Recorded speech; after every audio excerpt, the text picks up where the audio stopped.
Olá, eu sou o professor Afonso Escoculha, da Universidade Federal da Paraíba, e nós estamos começando o terceiro programa da série Paulo Freire Vivo na TV da UFPB. Nesse programa a gente tem um tema central que gira em torno do que ficou conhecido como método Paulo Freire de alfabetização de adultos e começou a ser desenvolvido no começo dos anos 60 do século passado. Esse programa também tem como grande referência o livro Educação como Prática da Liberdade, que foi onde primeiro apareceram as técnicas, as metodologias e as bases fundamentais do que ficou conhecido como método Paulo Freire. A primeira coisa a dizer para a gente circunstanciar esse programa é que o próprio Paulo Freire tinha dúvida e tinha até uma restrição de se chamar método Paulo Freire, porque as pessoas geralmente encaram o método como se fosse uma técnica, como se fosse uma receita para alfabetizar. Ele gostava mais de chamar sistema Paulo Freire de alfabetização de adultos, mas na prática ficou conhecido tudo isso como método Paulo Freire e se expandiu com essa nomenclatura, então nós vamos usá-la para entender melhor esse tempo e essa produção do Paulo Freire, que é o começo mais visível da sua trajetória, da sua proposta como pedagogo, como educador. Antes de mais nada, nós precisamos entender um pouco o contexto onde é que foi formulado e começou a se expandir o que foi chamado então de método Paulo Freire, que é o começo dos anos 1960. Esse começo faz parte de um período da história brasileira chamado de período de redemocratização e que vem a partir da saída do Getúlio Vargas do poder em 1945. Então, esse período corresponde ao intervalo entre 1946 e 1964, onde foi dado um golpe militar, que a gente sabe que aconteceu, e depois vamos comentar cada uma dessas partes. Mas eu começo por aí justamente para mostrar a importância desse contexto e podia ser marcado por 2 ou 3 palavras centrais para você entender o que eu quero dizer sobre essa parte da nossa história. Primeiro, uma palavra forte dessa época era nacionalismo. O Brasil vivia uma época de uma projeção da nação brasileira, inclusive internacional. A outra coisa importante dessa época é a palavra democracia. O Brasil cada vez mais aprendia a ser mais democrático no sentido tanto de eleições como no sentido da convivência das pessoas, etc.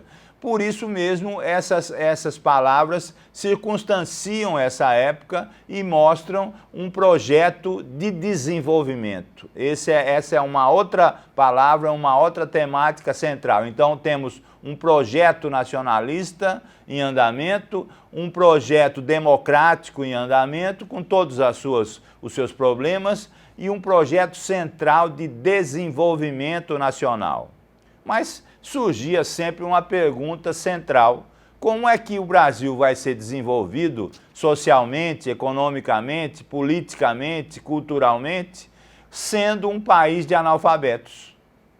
Um país onde o analfabetismo era gigantesco, não é? Infelizmente ele continua a ser, esse é um tema que continua, infelizmente, muito atual, não é? Em pleno século XXI, mas há 50, 60 anos atrás, isso era um problema central. Por exemplo, na região Nordeste, o analfabetismo de jovens e adultos, especialmente, era muito alto, não é? Era muito alto. Então, como é que se desenvolveria o Brasil, não é? Tendo um grau de educação muito baixo, não é? Muita gente ainda fora da escola e um grau de analfabetismo de jovens e adultos a partir de 14, 15 anos altíssimo. Não há nenhuma dúvida que nesse tempo o grande problema, entre os vários, mas o grande problema da educação brasileira, né, o problema mais dramático da educação brasileira, residia justamente nessa questão da alfabetização. as universidades federais, por exemplo, ganhavam corpo, não é? Começavam a ser fundadas em cada um dos estados, não é? Havia um projeto muito importante do ISEB, que era o Instituto Superior de Estudos Brasileiros, que reunia intelectuais que pensavam esse período, e esse instituto teve uma grande influência sobre Paulo Freire, os seus intelectuais. Havia um projeto de universidade com um novo padrão, que era exatamente a UNB, a Universidade de Brasília, com a liderança conhecida do Darcy Ribeiro. Havia então um projeto de nação muito importante. Dentro dele, o Brasil se projetava internacionalmente, seja pela sua música, seja até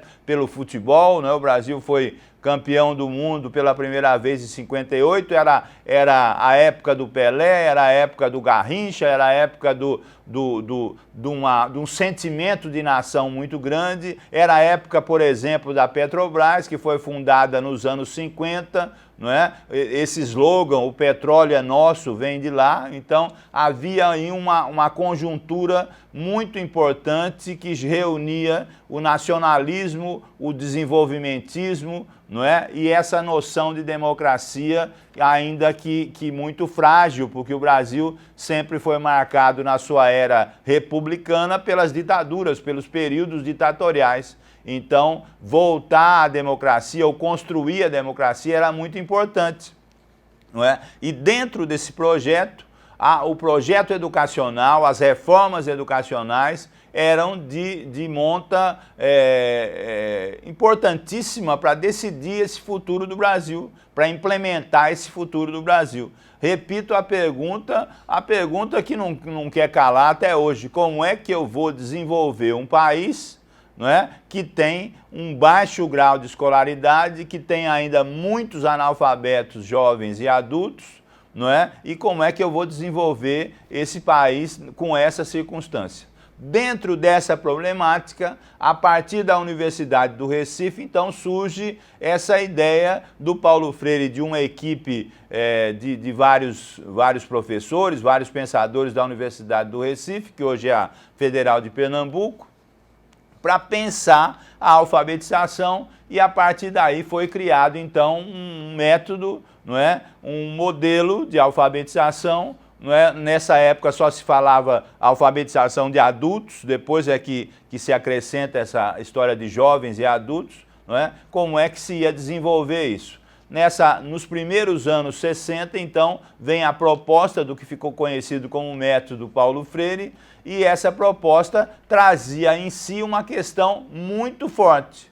Ela era analisada, a questão da alfabetização era analisada não como uma coisa em si, mas como um produto da sociedade brasileira, um produto da história brasileira, um produto da política brasileira e da cultura brasileira.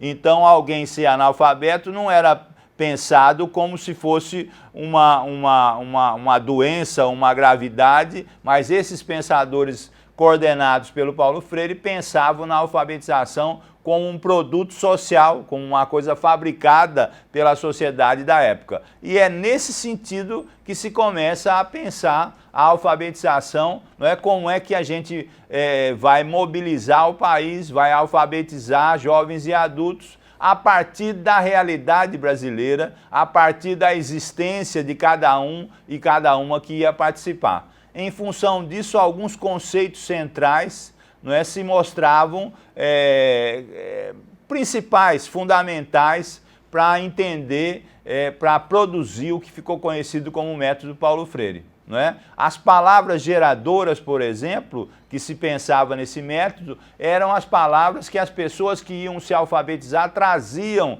para os círculos de cultura. Não é? Os círculos de cultura eram pensados enquanto substitutos da escola tradicional. Nos círculos de cultura, como o nome está dizendo, vinha a cultura popular, não é? Para que servisse de geratriz da alfabetização. A partir das palavras que os próprios alfabetizandos traziam, não é? É que se gerava as situações de problematização e de reflexão sobre elas. Uma das coisas, por exemplo, que se propunham era a partir de desenhos, a partir de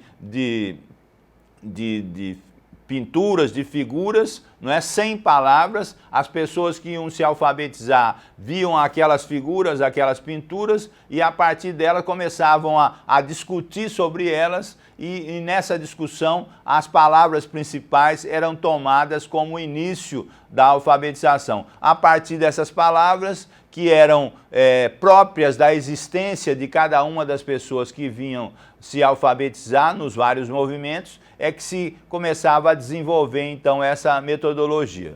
Nós vamos depois comentar detalhes dessa metodologia, dessa proposta de alfabetização, mas é importante dizer que ela, mesmo ainda sendo embrionária, começa a se desenvolver a partir do Recife, a partir do Nordeste, a partir dos estados brasileiros que tinham um maior índice de analfabetismo, entre eles a Paraíba. Eu posso citar aqui pelo menos 3 exemplos principais de movimentos em torno do método Paulo Freire que tiveram uma repercussão muito grande. Primeiro, o original, que é o movimento de cultura popular que foi feito no Recife e depois no Pernambuco como um todo, não é, com o apoio do prefeito e depois governador Miguel Arraes, com o apoio da Igreja Católica Progressista, Dom Helder Câmara, com o apoio de intelectuais, de várias pessoas que trabalhavam com animação cultural. Aqui na Paraíba houve uma campanha muito importante, chamada Campanha de Educação Popular. A ela eu dediquei um dos meus livros, depois nós podemos comentar um pouco sobre isso. E também uma que ficou muito conhecida, que foi a experiência de Angicos, no Rio Grande do Norte. Só para citar 3, Pernambuco, Paraíba, Rio Grande do Norte, essa parte aqui do Nordeste do Brasil, que teve experiências muito importantes, que começaram então a produzir resultados importantes. Depois foram interrompidas pelo golpe militar, como sendo subversivas, etc. Mas isso é um assunto para o nosso próximo bloco desse programa.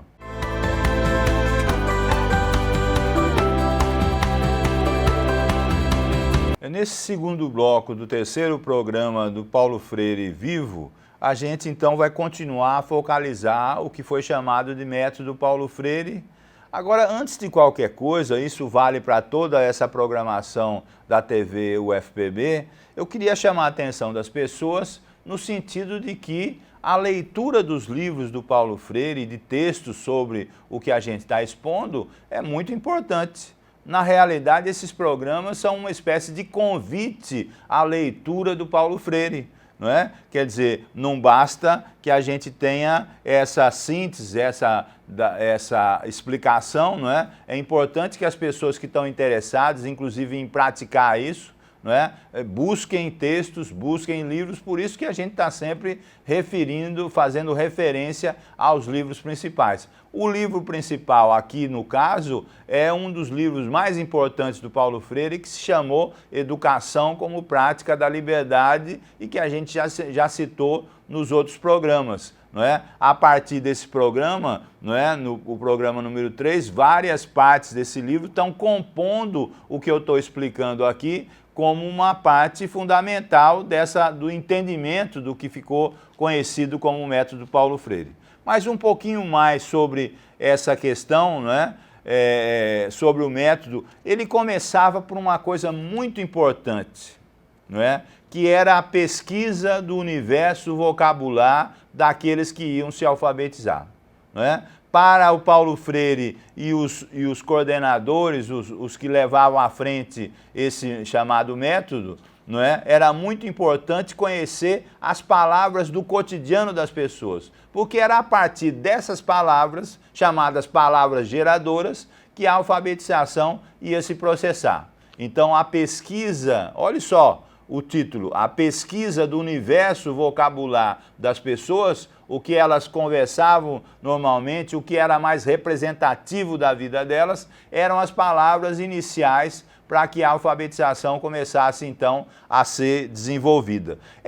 Esse desenvolvimento se dava num círculo de cultura, a ideia do círculo da participação de todos, né? A ideia não da verticalização da sala de aula, mas do círculo de cultura, onde todos podiam participar, colocar a sua visão, a sua cotidianeidade, a sua individualidade, a sua existência, trazer a sua existência cultural para dentro do aprendizado, para dentro da alfabetização. Isso se dava em função de um tema central, de uma frase central que marcou muito essa época, que é: a leitura do mundo precede a leitura da palavra.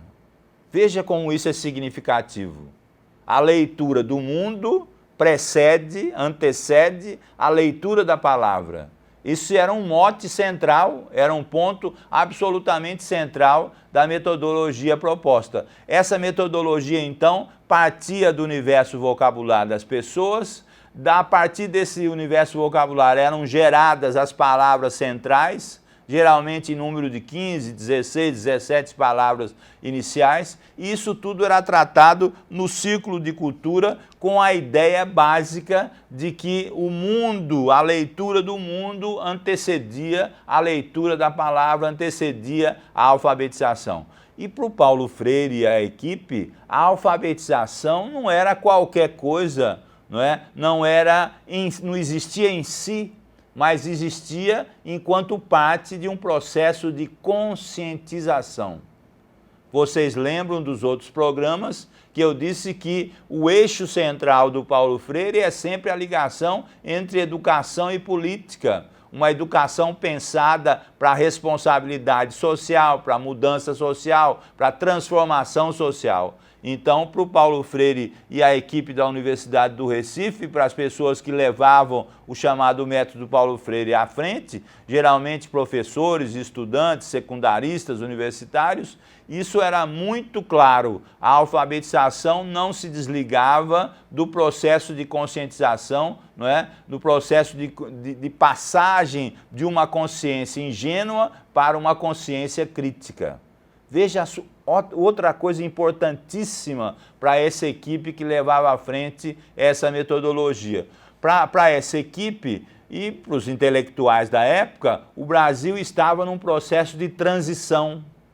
Transição de quê? De uma sociedade antes marcada, ou muito marcada ao longo de décadas, pela agricultura, pela exportação de produtos básicos, pela fazenda, que agora essa sociedade cada vez mais ia em direção à cidade e o Brasil gradativamente ia fazendo a sua indústria.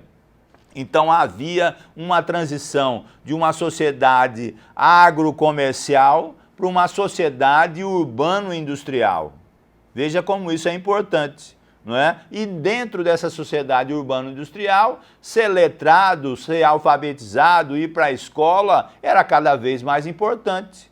Se antes não se dava tanta importância a isso, porque as pessoas no seu trabalho na fazenda, na parte de agricultura não requisitava tanto isso, quando elas iam para a cidade, quando elas queriam arrumar um novo emprego, quando iam trabalhar na indústria que se desenvolvia, era cada vez mais necessária essa questão da alfabetização, pelo menos no seu início e depois da escolarização como continuidade disso. Então, essas palavras geradoras representavam a existência das pessoas e essa existência das pessoas cada vez mais era marcada pela parte urbana, pela parte industrial, não dizendo que a parte da fazenda, a parte rural tinha acabado, ao contrário, justamente por isso é que se falava que era um processo de transição. Com as palavras geradoras, que eram inicialmente básicas no chamado do método Paulo Freire, as pessoas começavam então a decodificar situações existenciais e a partir dessa decodificação iam fazendo novas palavras, iam formando frases, iam formando o seu entendimento do mundo, agora associando a sua realidade com as palavras que conseguiam falar, escrever, etc. Isso foi cada vez mais crescente, ganhou uma dimensão nacional, foi se espalhando pelo Brasil todo. O Paulo Freire foi coordenar o Plano Nacional de Alfabetização. Perceba que o início disso foi na Universidade do Recife, não é? Aqui no Nordeste, e isso ganha o Brasil como um todo, não é? E já havia um projeto para que em pouco tempo se tivesse 20 mil ciclos de cultura. Veja só, 20 mil ciclos de cultura. Agora, tinha uma coisa central que preocupava as forças sociais conservadoras, que alguns chamavam reacionárias, que não queriam que o Brasil mudasse, que o Brasil se desenvolvesse num outro patamar social, não é? Essas forças estavam preocupadas com uma coisa básica. Até então, os analfabetos não votavam.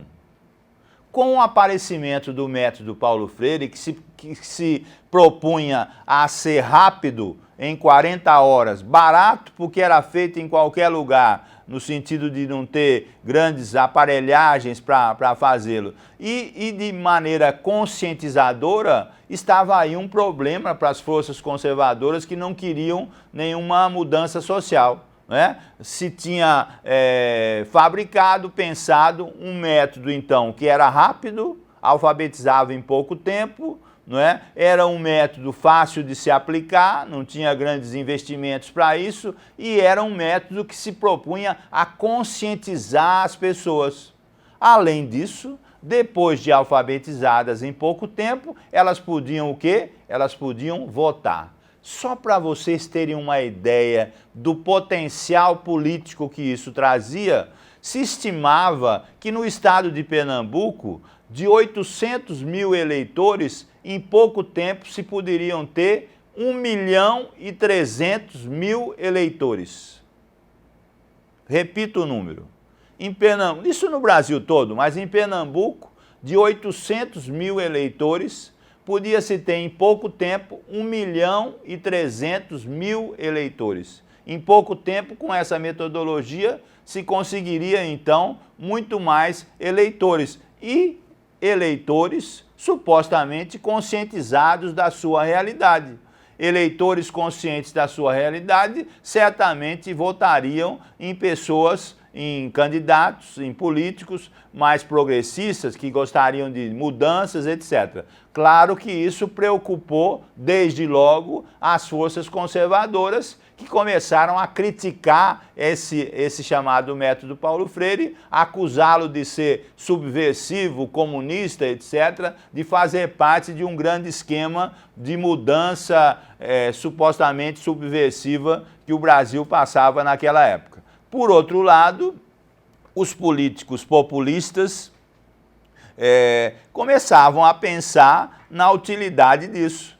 Não é? Eu vou fazer isso no meu estado e lá a gente vai poder obter mais eleitores, etc. O importante disso é que tanto as forças conservadoras como as forças políticas que gostariam de ter mudanças sociais ficaram muito interessadas no chamado método Paulo Freire, porque ele mexia com uma coisa central, que era a possibilidade de muito mais pessoas alfabetizadas na idade eleitoral poderem votar e, através do seu voto, modificar as várias situações que aconteciam. Por isso mesmo, em cada um dos estados brasileiros, no Distrito Federal, em Brasília também, não é? Começou a se espalhar, não é? Começaram a se espalhar várias experiências com o método Paulo Freire, não é? Aqui na Paraíba, por exemplo, a campanha de educação popular começou a ser feita com o núcleo de João Pessoa e com o núcleo de Campina Grande, depois se estendeu para a alfabetização dos camponeses da Paraíba, associada com as ligas camponesas. Em Pernambuco também ocorria isso. E para as forças conservadoras, isso era tido como alguma coisa que atrapalharia a sua continuidade no poder, então começaram a reagir. Quando em 1964, foi estabelecido o golpe militar, um golpe na realidade civil-militar e a ditadura, essas forças então procuraram de imediato extinguir, não é, acabar com o chamado método Paulo Freire. Dia 2 de abril de 1964, o Plano Nacional de Alfabetização, que tinha como base o método Paulo Freire, foi extinto como um dos primeiros atos dos militares e dos civis que estavam agora no poder. As experiências ganharam, então,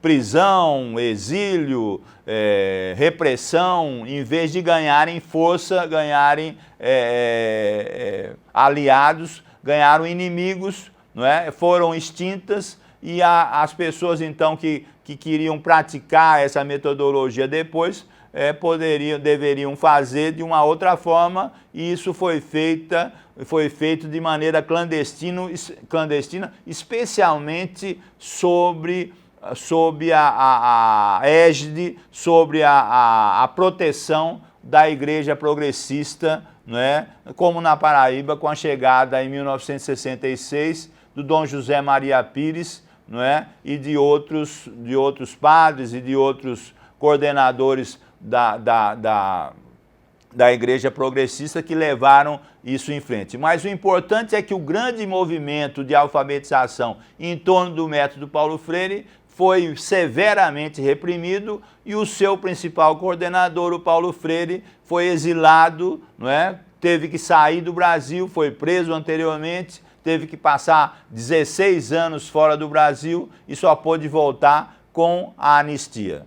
Não é? Isso é importante da gente marcar, porque a gente está fazendo um desenvolvimento histórico, não é? E nesse programa, então, a gente quis focalizar essa questão do método Paulo Freire. No próximo, a gente vai continuar com o livro Educação como Prática da Liberdade, que é exatamente aonde foram melhor formuladas as diretrizes e as propostas do chamado método Paulo Freire, mas isso já é assunto, então, para o nosso próximo programa. Eu agradeço a atenção e espero que estejamos juntos na próxima. Obrigado, um abraço.